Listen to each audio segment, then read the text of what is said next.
Conseil Nabino Nyoso partout dans le monde, Oyo vous a déjà connecté pour la vérité ou réalité dans l'église. Merci pour nos conseils, nos remarques, nos propositions, nos sujets. Nenge boza ebele pour na kolandaka à tout moment vérité ou réalité dans l'église. Na ba émission nyoso o tozocha na vision pe objectif kaka moko ya ko édifier peuple ya Nzambe. Lelo na numéro na biso ya sika tozo lobela phénomène action de grâce spéciale 31 décembre.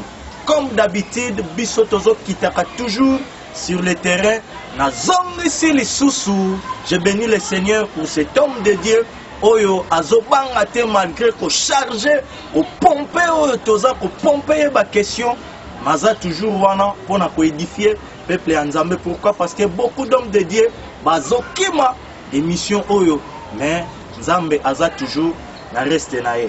Na émission ya lelo nazali na pasteur Abdon oyo azali na droite nangai. Bonjour pasteur. Bonjour. Oui, bien-aimés dans le Seigneur, ensemble avec le pasteur Abdon, comme je vous ai dit au début, nous allons parler du phénomène action de grâce spéciale 31 décembre. Pasteur, avant d'entrer peut-être dans le bain de notre sujet, nous voulons savoir, êtes-vous d'accord avec nous pour parler de ces phénomènes? Bon, en fait, tout à fait, c'est logique qu'on parle de ça parce que le but c'est d'éclairer les enfants de Dieu. Il faut qu'ils soient visés, il faut qu'ils comprennent qu'est-ce qu'ils doivent, n'est-ce pas, accepter comme doctrine et à quelle doctrine ils doivent s'attacher. Donc nous sommes là comme des simples voix, comme il a été dit de Jean-Baptiste, une voix qui crie dans le désert, dans le but simplement de relever l'esprit des enfants. Donc c'est tout à fait normal qu'on leur parle de ça. C'est tout à fait normal qu'on annonce la bonne nouvelle au peuple de Dieu. Nous voulons savoir, pasteur, quand nous parlons de ces phénomènes, action de grâce, consultation, action de grâce spéciale 31 décembre, quelle lecture faites-vous par rapport à ces phénomènes dans la manière dont se déroule aujourd'hui dans nos églises? En fait, nous appelons ça phénomène parce que ça devient de plus en plus un fait saillant en fait, de l'actualité. Et de plus en plus, les gens s'attachent à ce qui n'est pas conforme à la parole de Dieu. Or, Jésus avait dit dans Matthieu chapitre 15, s'adressant aux pharisiens, que vous annulez la parole de Dieu au profit de vos traditions. Donc c'est tout à fait un phénomène parce que ce n'est pas soutenu dans la parole de Dieu, mais on voit les gens s'adhérer facilement. Donc, on va le dire peut-être dans la suite de l'émission. Il n'y a pas un jour qui est spécial, déjà pour commencer. Et puis de deux, les actions de grâce n'ont rien à voir avec tous les tralala qu'on nous propose. Donc on a ce bateau là qui s'abattu, action de grâce, il y a un soukambula, la Bible tokotala.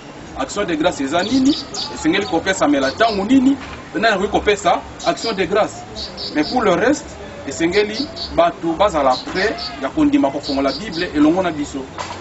Vérité ou réalité dans l'église, nayebi ke bandeko belé na kati ya Brésil, na kati ya Maroc, il y a un frère oyo azobe ngangai journaliste attaquant, mais tozo préciser bien que toza pour ça la militantisme, mon côté toza on a rien que pour na défendre évangile véritable nga awa, azo représenter bino na ba question ebele oyo bozali ko poser. Oyo peut-être na mangombe belé ezati lelo sans réponse. Pasteur, toko tambala moko na sujet na biso. Lelo yo tant tozo lobela action de grâce. Est-ce que c'est biblique?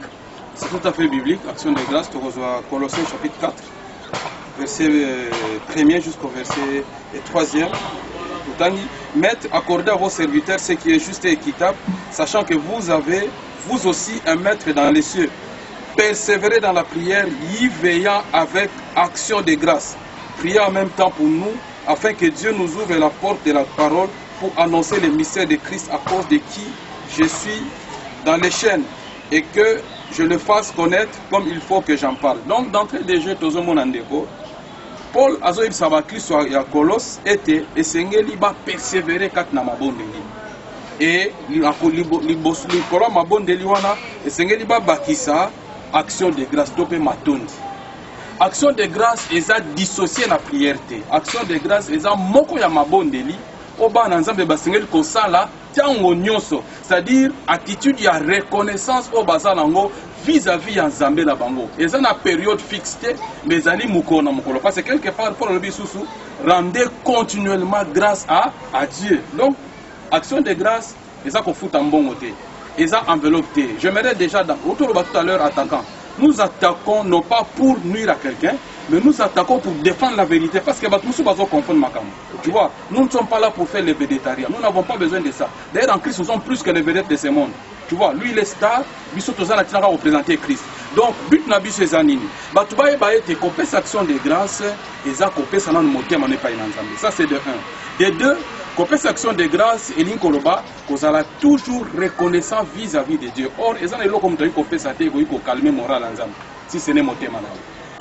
Eza neloko moko te oyo mutu akoki kopesa si ce n'est kokabela motema na ye epai ya Nzambe. Laissez-moi un peu, pasteur, avec beaucoup de respect que je vous dois, de toucher un peu à votre personnalité. Mais c'est comme si, dans nos différentes émissions, je fais une lecture, c'est comme si vous détenez en vous le monopole de la vérité, parce que tout ce que vos collègues, permettez-moi le terme, pratique dans les églises, c'est comme si yo ozalaka toujours contre yango ba pratique au bisoto yebi que chaque le 31 décembre il faut qu'il y ait une enveloppe et action de grâce koton nanzambe mais na yebite yo oyebisi biso lelo eza prière bon na mangomba na biso comme d'habitude ne to yaka na enveloppe mabe eza wapi. D'abord tu as souligné disons un point important tout à l'heure là. On ne fait pas du militantisme. Un militant, c'est qui? Et ça, le là, Bolimbi Sangai, Bandeko Bazo soutenir l'équipe en football. Donc, ils ont basé non pas sur l'amour qu'il a pour l'équipe, mais ils ont basé sur les sensationnels, tu vois, sur les sentiments. Or, tu ne peux pas aimer Jésus et laisser la parole de Jésus édulcorée. Bah, tu vas massacrer la parole. Or, la parole, c'est Jésus lui-même. Tu vois un peu? Donc, Paul dit dans Philippiens chapitre 1, et Mbalami n'a pas verset wana. Dans le cas de Paul, j'ai été établi pour défendre la vérité.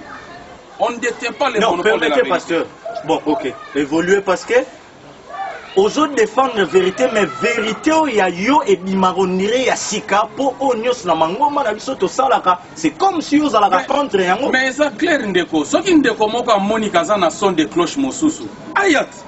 Derema na zaki na chaîne de télévision moko songolo. Eza pona koloba na tine talinga ite. Babengisaki bandeko mosusu badefandaka polygamie baya kolakisa na Bible soki polygamie eza biblique tozalaki wana bayaki te bamususu bazobenga na télévision au point makokosa bato baverset biblique que polygamie même na Ancien Testament ezalaki autorisé. Or eza bongo te. Donc bato baza prêt bao baza na bachaîne na bango baza na monopole basala ba entreprise na bango babengisa biso na bachaîne na bango to défendre makambo oyo ensemble pour tuna na kosepela ezala parce que la Bible dit il faut refuter les contradicteurs. Il faut tout réfuter. Donc on réfute n'engani soki batumusus bazanate pour les affronter. Donc on est prêt. Ceux qui ont moni que non nazan erreur. Oye bisa que non place wana eza libunga humblement la komi kitisa.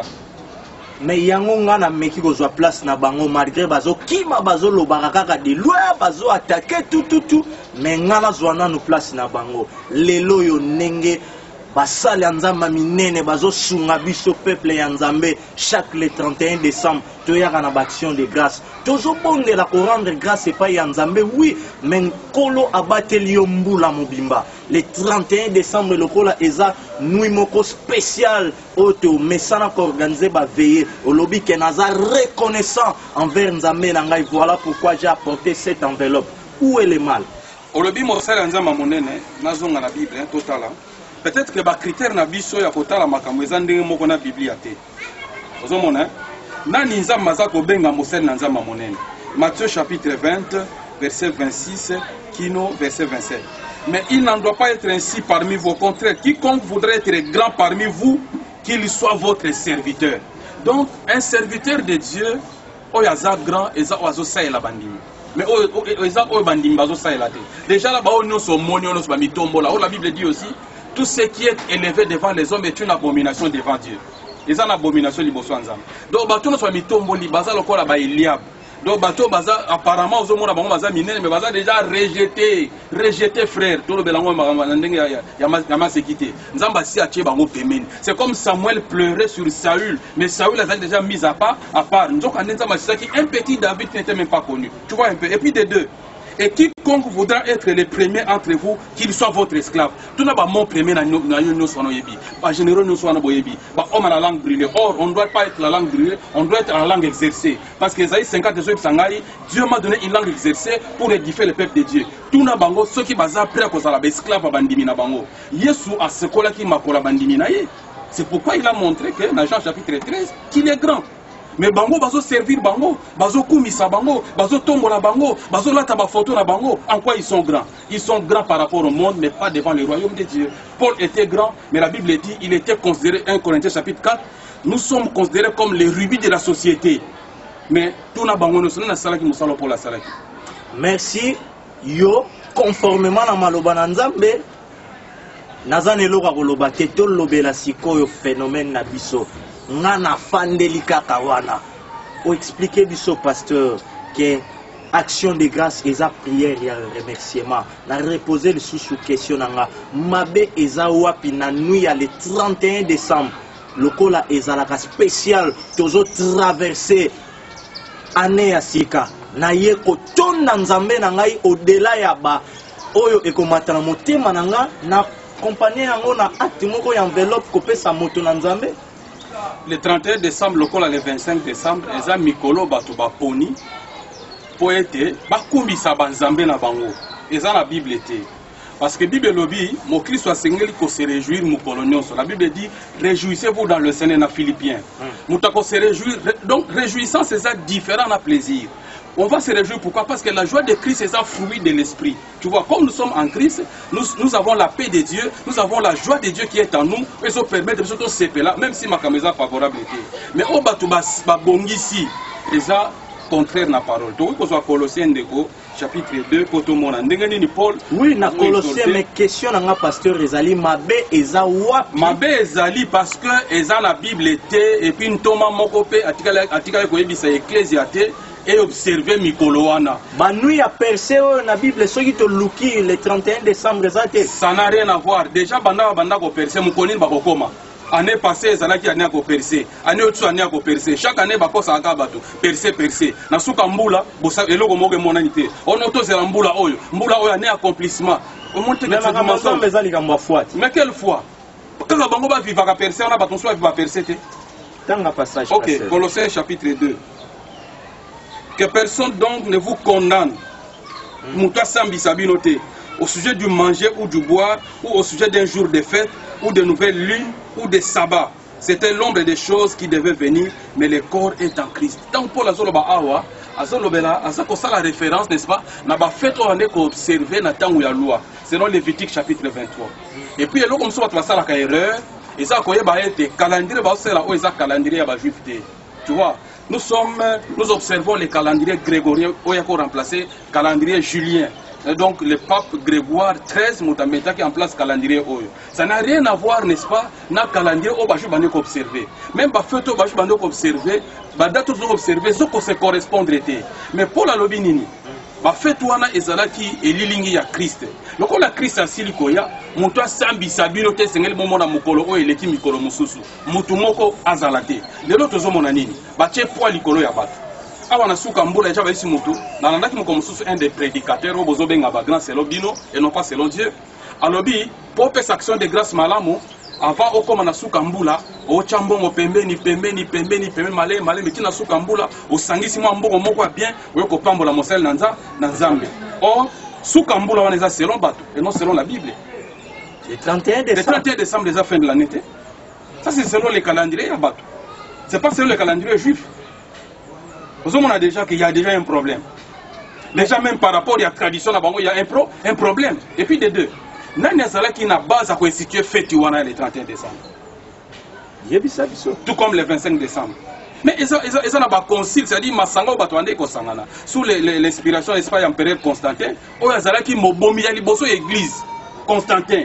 Bon, Moussous Baza ba disciple naïe. Bazo quoi achever, n'est-ce pas, mission au Constantin Bandaki. Donc comme déjà confusion quand il a mutu ya batu, voilà pourquoi bazoko sabino même ba date, moyen boye ba sus ba date ezalité. Merci beaucoup loko la confusion et kotina mitu ya batebele yango bazo ko sabino peuple ya Nzambe moyen boye ba lisusu ba date ezate.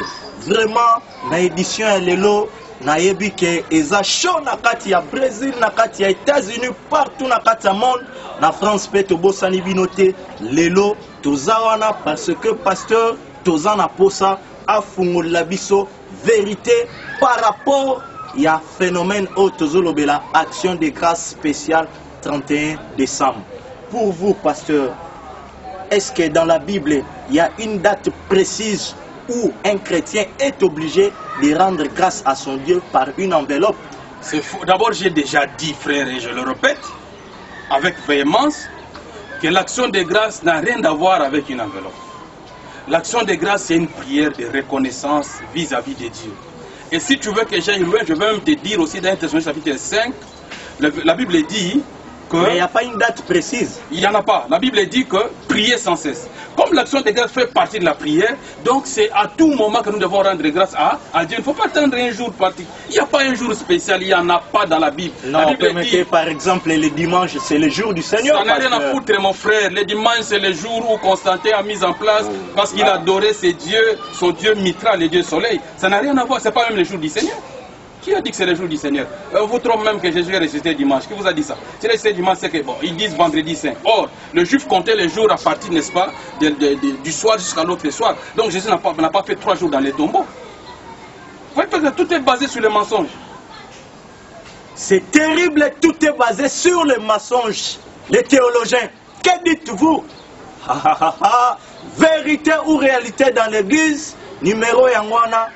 Tozo zelabino boya ko participer comme d'habitude biso toza pour dénomination moko songolo pakalate olingi ko ya ko défendre vérité tikela biso temps ya ko pomper yo ba question. Maintenant pasteur outi na moi temps mukie ko renverser ba fondement nyonso o to mesana ko observer ba pratique na biso to mesana yango d'après yo pesa biso vrai sens.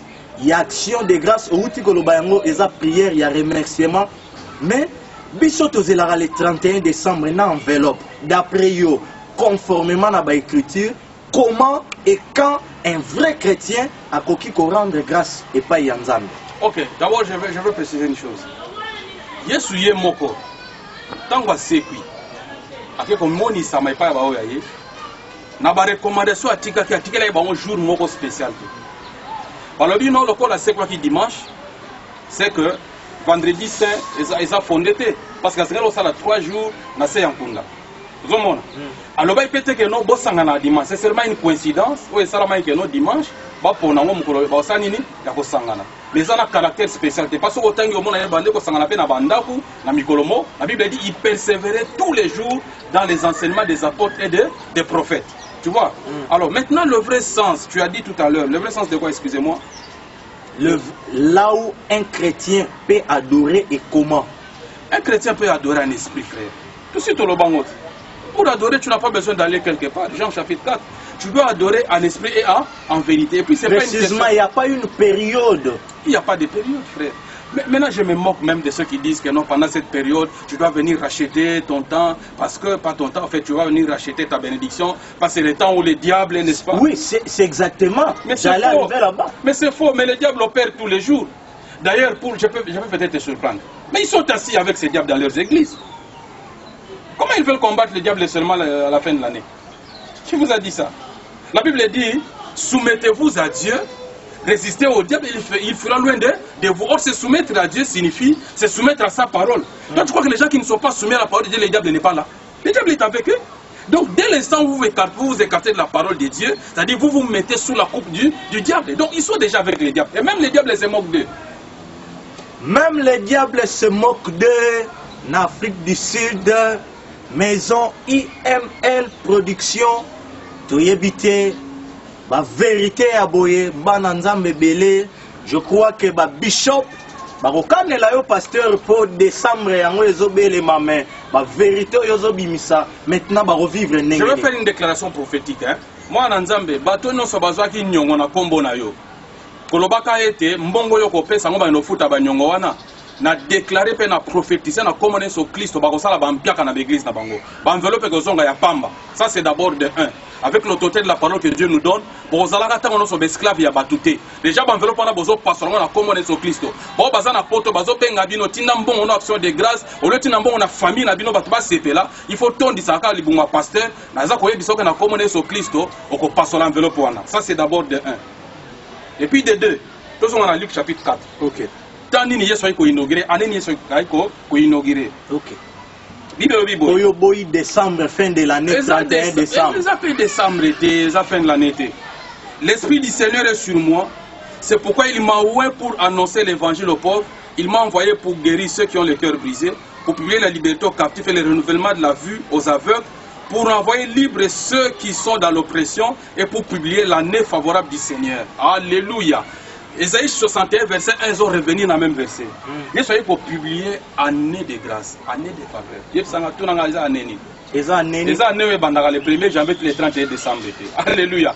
Ils attendent où ils correspondent à temps de la grâce. Ils attendent où ils correspondent à temps de l'église. La dispensation, il y a l'église. Tu vois un peu? Où ta naissance l'église? Qui n'a pas sur Christ au Kamata Ecclésie à Kenena Likolo, donc parcourir année à grâce. Donc, année où ils ont 365 jours. Nous sommes déjà dans l'année de grâce. Nous avons fêté son année de grâce.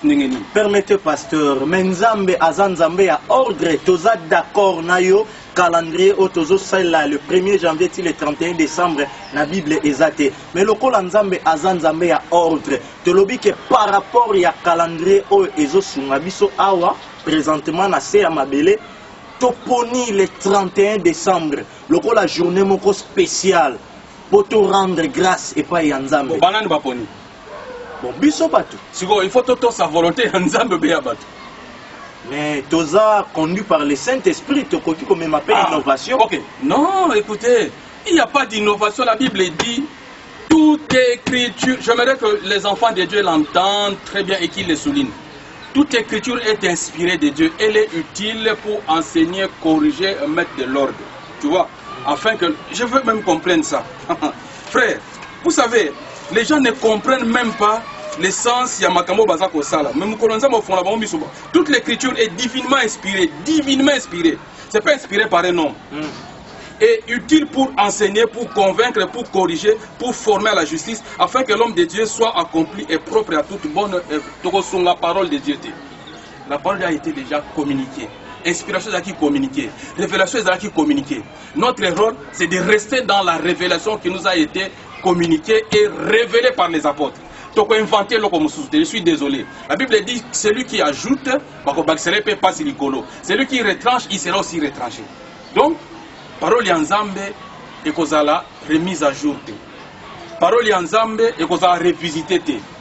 La Bible dit la parole de Dieu ne passera jamais. Oh, la parole de Dieu, c'est Dieu lui-même. Je parle de la parole inspirée, non pas des papiers.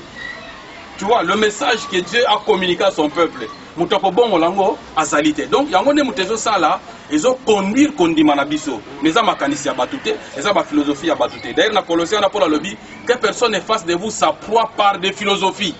Parce que quand on a battu, ils ont fait philosophie. Il y a battu.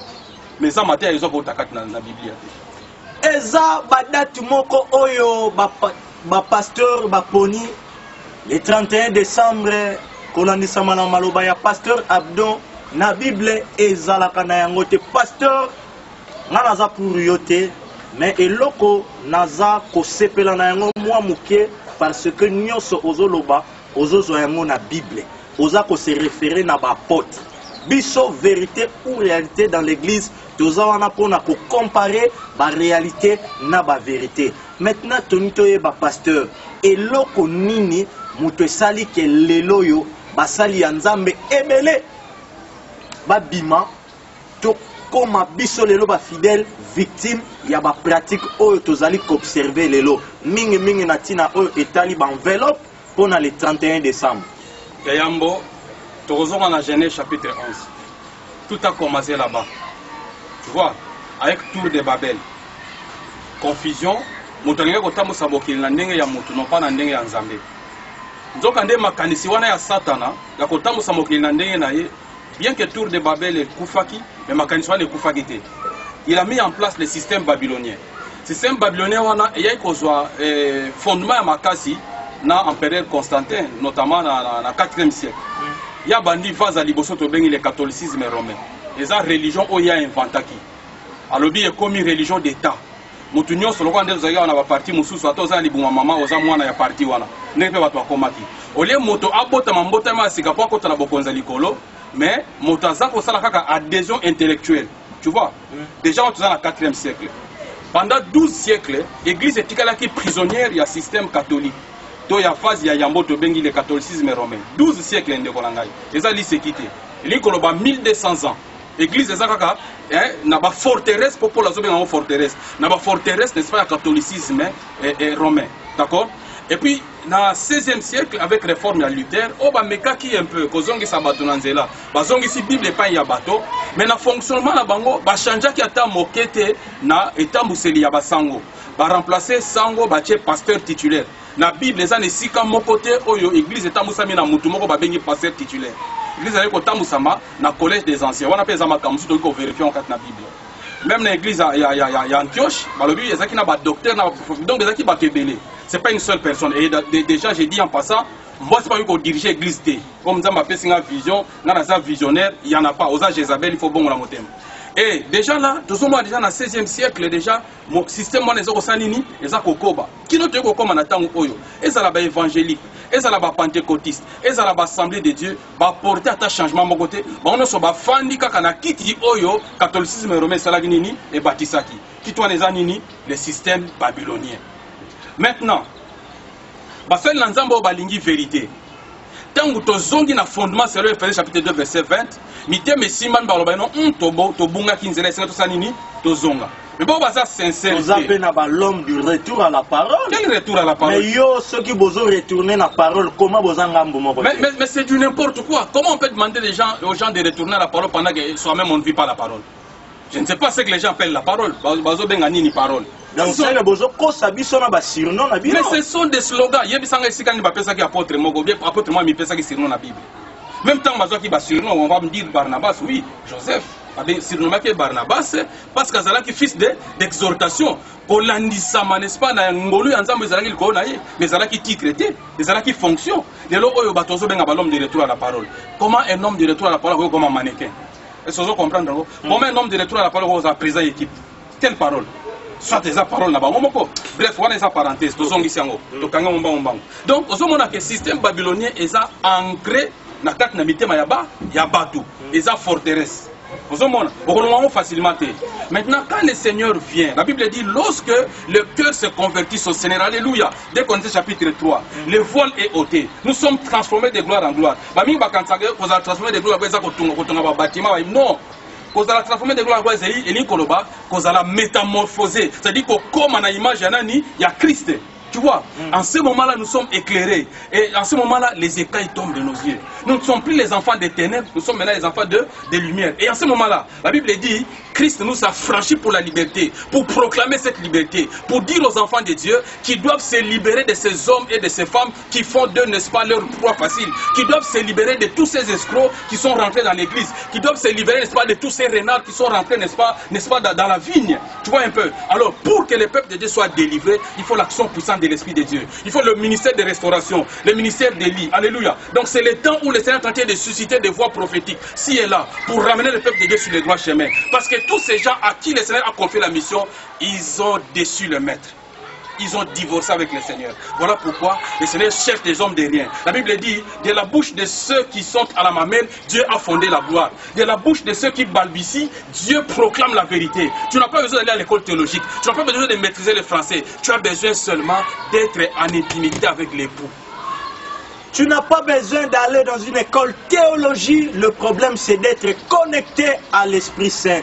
Bien-aimé dans le Seigneur, vérité ou réalité dans l'église Tozaka Kawana. Merci pour la binonioso obozali ko soutenir biso na mabondeli parce que ba vérité aboye bien-aimé Kadiam Pemba na ba janaye Bazana Posa était à matin, mais gloire soit rendue à notre sponsor officiel, Jésus-Christ de Nazareth, parce que Bible Yebisibiso, vous connaîtrez la vérité et la vérité vous affranchira. Or, la vérité, c'est notre sponsor officiel, Jésus-Christ de Nazareth. Pasteur, oui, mon frère. Ozo évoluer, mais Nazana Posa au sunga peuple de Dieu, pour naïbi que batebele bazaya koningana. Koyoka makambo lobi conformément à maloba na Nzambe ezobima même pour nanga lokola vérité moko ya sika na sens nini olobi na histoire omeki ko brosser ya église tomoni esiko wapi vérité ekangamaki wuta na ba 4e siècle tango bato babandi ba consigne na bango mais lelo yo na ekeke oyo tozali toloba yango nanu pona kosunga bandeko na biso ya mbanzangongo. Est-ce que vérité oyo solo oyo ekangama wuta bikeke wana na ekeke oyo tozali ekofungwama vraiment? Alléluia. Tozonge la parole véritable. Ekofungwama, raison pour laquelle bandeko baza kolanda bazo ko encourager. Tu vois, la Bible dit Paul a lobby, même parole tozoloba, ils ont produire odeur yabo moye pa basusu, puis ils ont produire odeur yakouf et pas yaba basusu. Tu vois un peu. Donc les gens qui écoutent, les gens qui ont l'oreille attentive pour discerner que ça c'est la voix du Seigneur, ils n'ont pas besoin, n'est-ce pas, de rester sourds. Moi je suis désolé, hein, vous là les faux serviteurs, vous n'allez pas continuer à retenir les gens captifs. Parce qu'ils entendent la voix du Seigneur, ce n'est pas votre voix. Ils sont fatigués de votre voix d'ailleurs, pleine, n'est-ce pas, pleine d'ivresse. Votre voix pleine d'adultère, votre voix pleine d'impudicité. Ils ont besoin d'entendre la voix de l'époux, la voix limpide. La voix quand elle parle, elle touche ton cœur. Tu la suis, tu suis cette voix-là. La Bible dit, lorsque le Seigneur vient à toi, il par son esprit, il te révèle les chemins par lesquels tu vas marcher. Il te dit par l'oreille, voici les chemins et marchez-y. Tu ne vas pas écouter la voix des hommes, mais tu vas écouter la voix de l'époux. Alléluia. Et puis dans Jean 8, qu'on l'a tout à l'heure là, vous connaîtrez la vérité. Jésus s'adressait aux Juifs. Les Juifs prétendaient avoir la vérité. Les Juifs avaient la loi, ils avaient les traditions, ils avaient les coutumes, ils avaient les alliances, ils avaient les promesses. Ils sont passés à côté de la révélation de Christ. Alléluia. Il a fallu que les mages viennent de loin pour aller adorer les fils qui étaient nés. Pendant que Hérode, qui était là, roi, ne connaissait rien. Les scribes ne connaissaient rien. Ils sont aveuglés. Même au temps de Jésus, on a cherché à retenir la vérité captive. Dans Matthieu chapitre 23, il nous dit, ils vous empêchent à rentrer dans le royaume parce qu'eux-mêmes savent qu'ils ne vont pas rentrer. Voilà pourquoi maintenant, ceux qui empêchent les enfants et Dieu de ne pas rentrer dans le royaume, qu'est-ce que Dieu va faire? Qu'est-ce que Dieu va faire? Il va briser les joues et ils vont rester aveuglés et les enfants et Dieu seront éclairés.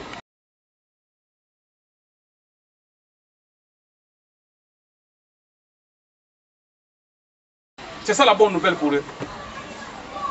Bonne nouvelle, bino bandeko ya mbanzangungu vraiment na sunga bino kolandisama na oyo mobateli mpate abdo mande foto yambi alobi ete malgré solo ekangama na bikekebele men kolo na mawape bolingo na ye na nguya oyo ezali na sima ya maloba na ye ekokangola pe ekobimisa bango na baboutique nyonso ya basali ya libumu.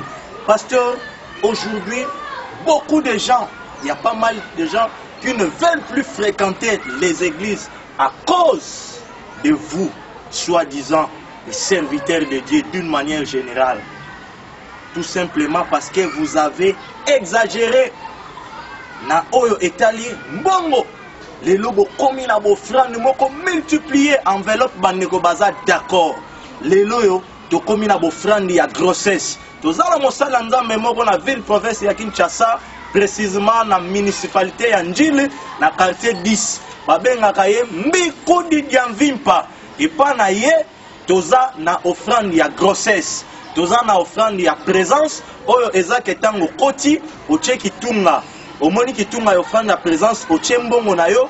Soki pe mwasi oza na zemi opesi offrande ya grossesse pour que Nzambe asunga yo titango okende kobota milimo ya césarienne ezala musika même ata zemi yango ekotaki nango na voie ya impudicité toza pe na bofrande ya kosele tango moto na Nzambe azo tia boyaka sele parole wana pasteur ba offrande comme ebele na ya ba premier né bana Nzambe baza na posa lokola tozolobela phénomène action de grâce spécial 31 décembre to touché point wana ya mbongo yebisa biso conformément na maloba na Nzambe bana Nzambe ndenge toza ya na assemblée locale le dimanche toza na droit ya kocha offrande na combien de paniers?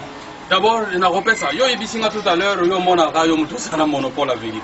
Dans monopole la vérité. Dans lecture. Tant yo zo lo bawa. On est dans la néromo na Maroc, goût azo tu nga mais pasteur au pays identité na tozo ye bango. Mais quelle identité zo lokela ngai parce que moi je suis a tu nga est-ce que branamiste? Il n'y a rien à foutre branamiste. Tout ce qui est isme, ce sont des prisonniers des hommes. Yo ce que tu ko identifier yo ndengeni. Mais les branamistes ce sont des idolâtres. Yo to ko identifier yo ndengeni ko le ko wana. Je suis une voix qui crie dans le désert. Jean-Baptiste va identifier Gendeni. Jean-Baptiste va identifier Gendeni. Yo lui identifier Gendeni. Botala mbuma nanga soko moni ke vina ngazo refléter Christé. Oyeb sanga isika bo isika songolo eza ko refléter Christé. Mais yoka par rapport à ba offrande nyoso ba ba inventer. Offrande à paipai, offrande à manga, offrande à boyena boy. 1 Pierre chapitre 1er. Sachant que vous avez été racheté de la... Nalingi bandeko ba noter verset oy. Mutako sabinote. Tu n'as plus rien à payer. Mais na kono bandenge ni ndeko. Nazana posa même ko balokata na mabele. Vous avez été, sachant que vous avez été racheté de la vaine manière de vivre, que vous aviez hérité de vos pères, non par des choses périssables comme l'argent et l'or. Na biloko ya pamba, argent ou olo. Donc la palata, l'or ou olo. Donc ça représente tout ce qui est matériel. Nous avons été rachetés par quoi? Verset 19. Mais par un précieux sang, comme d'un agneau sans défaut et sans tache, Christ destiné déjà avant la création du monde et manifesté dans les derniers temps à cause de vous. Frère, nous n'avons pas été rachetés par l'or, ni par l'argent, ni au somba lobby qu'on a yoté. Nous avons été rachetés par le sang précieux de Jésus-Christ. Pour la lobby, ce qu'on dit ça, d'abord qu'on fait ça, et pas une amoselle dans Zambété. Moussala Nzambe za pasteur te. Moussala Nzambe za kotonga temple te. Moussala Nzambe za pe lisusu ba orphelin. Moussala Nzambe za pe ba veuve. Moussala Nzambe za pe ba malade. Moussala Nzambe za pe ba prisonnier. Ozomona. Bato kanza tomba Moussala Nzambe, il faut ya osombela Moussala Nzambe soulier. Ya komina 15 souliers, mais ndeko mususu aza juste modérateur na ye. Le 31 décembre au lati sa mwasi na bana na ye, osalela ye provision. Muyibi. Et puis ce sont des commerçants. Est-ce que bino na tuna nanu bino ba commerçant oyo? Est-ce que aussi vous changer le registre de commerce na bino oya sika ya wada? Pour ça ba commerçant. Donc Moutokopé ça na esengo, la Bible dit il y a plus de bonheur, alléluia. Il y a plus de bonheur à donner qu'à recevoir. Bon, on va promettre bateau bonheur, ceux qui ne sont pas dans les bonheurs, parce que bon, ça la kozwa. Bah comment va garder ce qui est grave, bino ba pasteur bozo te ya biso prospérité, nzamba kosala, nzamba sale la biso te ga bino bokenda ba poto, basi na bino batambola na ba jeep. Et puis, vous préparez la banane bino. Et puis, ce que tu as bien fait, ce que tu as bien, vous avez bien l'ipamboli entre guillemets. Les l'ipamboli à solo, c'est parce que Bantom a déjà accès à un côté. Et sur le lobby, si vous avez le manger et le boire, 1 Timothée 6, pour la lobby, si vous avez le manger et le boire, nous serons les coquilles pour la bino. D'accord? Mais maintenant, tout le bélantin est à la justice. Parce que le royaume de Dieu, c'est la justice, c'est la paix, n'est-ce pas? C'est aussi la joie dans le Seigneur. Frère, est-ce que c'est juste, Ndeko? Yo zana pasteur. Pasteur a 15 vestes. Assistant na ye, azana chemise de pasteur. Est-ce que c'est juste? Où est le royaume de Dieu place? Nzamba kosala baba. Nzamba oh non, ngam bisoto souffrir na nzambe, motra moto fa souffrir. Non, la Bible dit c'est au père d'amasser pour les fils. Yo le polo souffrir qui pona yo et sengeli souffrir fait à la bénédiction pour la missus. Pour la lobby, nous nous appauvrissons pour enrichir plusieurs, mais ils font l'inverse. Nous appauvrissons plusieurs pour que nous devenions riches. Frère, peut-être que nous choqué. Bah, si liste, il y a des millionnaires, il y a des hommes de Dieu au bazar en Afrique. Oui, il y a un monde. Oui, que le premier homme de Dieu c'est un Africain, un Nigérien. Peut-être que vous voyez. Mais, dans mon idée, et si il y a lobby, tout ça, le classement de homme spirituel. Tu vois un peu. Or, le critère de classement, on a critère à tout. Et on a pour le lobby, j'ai combattu les. Il dit ceci. Nazala qui n'a pas jeune, Nazala qui n'a pas privation, Nazala qui n'a pas galère, Nazala qui n'a pas signoso. Pour Nazala qui homme riche. Tu vois. Donc, tu comme une attente l'église à la Odyssée. Il y a un monde tous ces commerçants là. Yebisa biso na mwa minute etikali. Topesa te. Na mukuse vraiment. Talana no kopesa wapi. Pesa po sunga ya solo musala ya nzambe.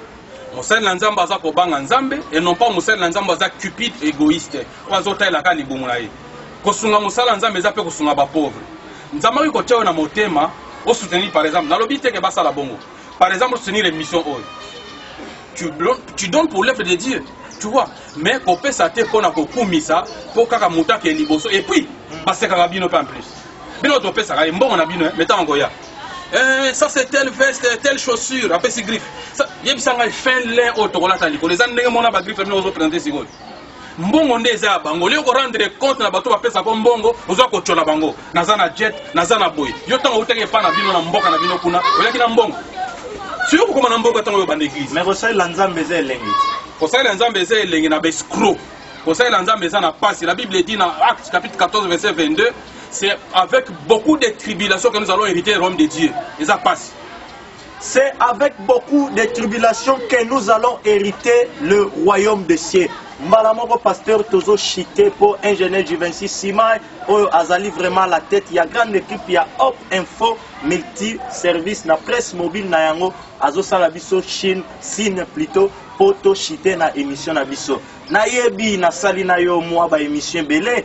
Nakotuna ko tout un message nin ozana yango epai ya ba homme de Dieu yo lokolo zalaka na compassion ya peuple oyo wapi nzambe a établissa yo pona ko petre bango message nini ozana yango pona bandeko oyo baza choqué ya koyoka que le 31 décembre eza journée moko spécialité et puis action de grâce ça n'a rien à voir na enveloppe naza koyebisa bango bonne nouvelle pona bino ezali ete yesu aza kozonga esengelo mibongisa mukolo na mukolo otika mabe soko oza moto na kindumba tika kuni soko ozalaki na rendez-vous na mobali le 31 décembre tika yango bongo la motema yake epai na Yesu Kristo akobikisa yo mpe okota na année de grâce oyo ezali komema na nkembo kino konetwama elongo na Yesu Kristo soki oza na mobali ya bato tika mwasi ya bato tika en gros masumu tika po okota na année ya nkembo. Merci beaucoup. Nabino nyonso bandeko bozolanda biso na France tobo sanité Marie-Agnès Mitungu Darlene Kamba Nzambe apambola bino pona ba remarque ba proposition pe soutien na bino na prière. Un grand merci à notre sponsor officiel Jésus-Christ de Nazareth. Nzambe apambola bino nyonso bandeko bozozala édifié na ba émission oyo ya vérité ou réalité na kati ya Afrique du Sud Melunkesi Junior Luko B52, Tuxon de Holo, Didier le Petit Jésus, Blaise Katalai, Maître Dragon, Lipasa Bambongo, Boza Ebele, même Nakati à Brésil, Nzambe Apambola Bino. Surtout beaucoup plus, tous en a besoin de soutien à Bino, na prière pour que tout ait évangile Oyo gratuitement intérêt na biso, Eza ya royaume de cieux. Que Dieu vous